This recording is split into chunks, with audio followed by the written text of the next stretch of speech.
फिर दिन हुआ पुरानी रात का, करे सौ शुक्र हम खुदा की जात का, खुदा की जात का, नया फिर दिन हुआ। आज की आयत।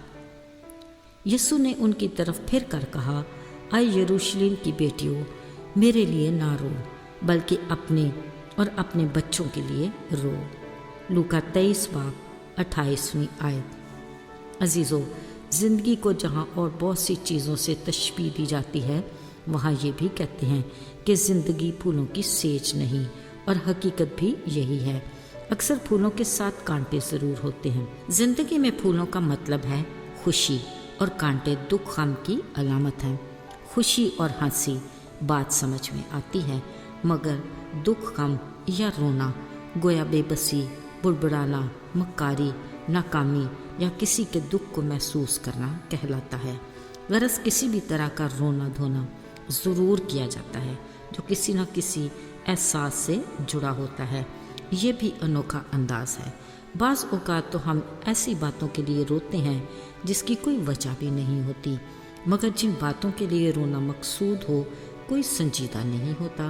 खैर अजीज़ों, बारगाह इलाही में दुआ तो यही है कि अल्लाह ताला हम सबको हंसता मुस्कुराता रखे, आमीन। अजीज़ों, पाक व बेयाब बरे यीशु मसीह का अजीम मिशन धीरे धीरे अपने तकमील की तरफ बढ़ रहा है। अगरचे बहुत सी अदालतों के मुकदमों के दौरान अभी तक कोई भी जुर्म साबित नहीं हुआ था कि यीशु को सलीबी मौत दी जाए, मगर उस वक्त के मजहबी लीडर और लोग बाज़िद थे कि यीशु नासरी को सलीबी मौत ही की सज़ा दी जाए, क्योंकि वो ख़ुद को यहूदियों का बादशाह कहता है। हकीकत में तो ये 100% दुरुस्त था, मगर उस दौर में यहूदी कौम इस बात को तस्लीम करने के लिए तैयार नहीं थी कि नबियों की पेशनगोइयों के मुताबिक मसीहा जो आने वाला था यही यीशु है जो आ चुका। बहरहाल ये सब कुछ जो वकूअ पज़ीर हो रहा था वो नबियों की पेशनगोइयों के ऐन मुताबिक था। सो पिलातूस ने खुद को बरी उल ज़िम्मा करके लोगों के बेहद इसरार पर यीशु को सलीबी मौत सुना दी। लिहाजा उन्होंने उसे कोड़े लगाकर कांटों का ताज पहनाया और उसे ठट्ठों में उड़ाया। अजीज़ों, ये मंजर इंतहाई तकलीफ दे था जब वो अपनी सलीब कंधों पर उठाए खोपड़ी की जगह जो गुलगुत्ता कहलाती है जा रहा था। यूँ लगा गिरते संभलते उठते चलते नजात का ये सफ़र तवील होता जा रहा है।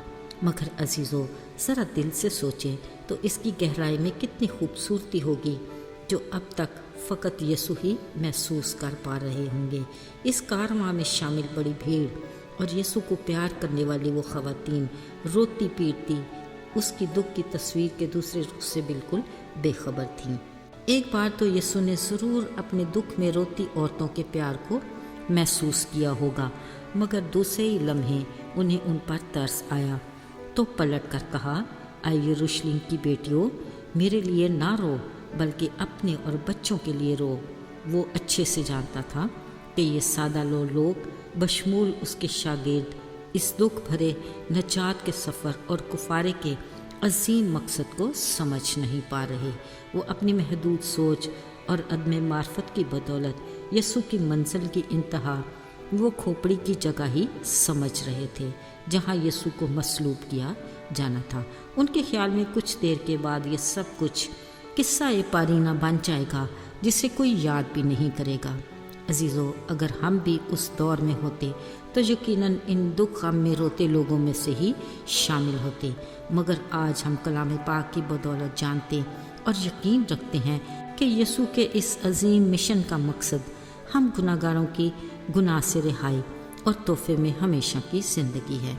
अजीज़ों, बिलाशुबा हम भी यीशु मसीह के दुखों के इस सीज़न को याद करते बतौर कमज़ोर इंसान दुखी हो जाते हैं, लेकिन वो हमें वही बात कहता है कि मेरे दुखों पर गमज़दा होने और रोने की ज़रूरत नहीं, बल्कि तुम अपनी और बच्चों और आने वाली नस्लों की फ़िक्र करो और उन्हें नजात की खुशखबरी और सलीब के हकीकी पैगाम से आगाह करो, تاکہ ان کی زندگیاں ہلاکت سے بچ جائیں۔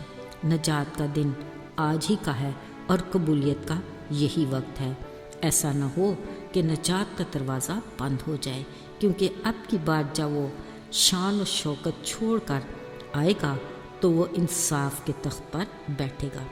بلا شبہ ہر ایک کے کام کے موافق دینے کے لیے اجر اس کے پاس ہے۔